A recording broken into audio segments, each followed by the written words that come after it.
Calon Presiden Rusia Vladimir Putin bersumpah akan terus melakukan operasi militer, kecuali Ukraina menyerah dan mengikuti kemauan Rusia. Berikut informasinya.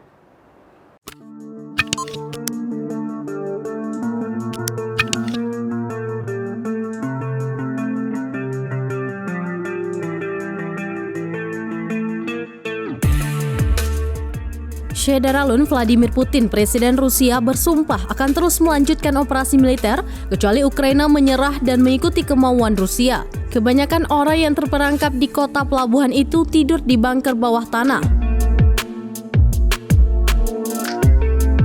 Sementara Rusia telah memutus pasokan makanan, air, listrik, dan pemanas menurut pihak berwenang Ukraina.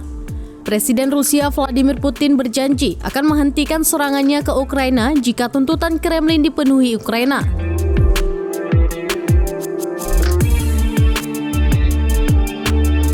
Dikutip dari Reuters, Senin 7 Maret, pernyataan ini disampaikan Vladimir Putin saat berbicara dengan Presiden Turki Tayyip Erdogan via telepon.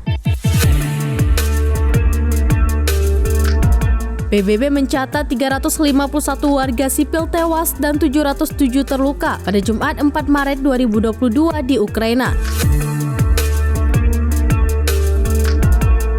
Hingga kini, Rusia belum menghentikan operasi militernya di Ukraina. Peperangan masih berkecamuk. Jutaan orang terpaksa meninggalkan rumah mereka untuk mengungsi ke negara tetangga.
Demikian informasi terkini terkait konflik antara Rusia dan Ukraina. Calon, saksikan terus informasi lainnya di kanal YouTube Serambi On TV, di Facebook Serambi News, dan berita lainnya di website serambinews.com.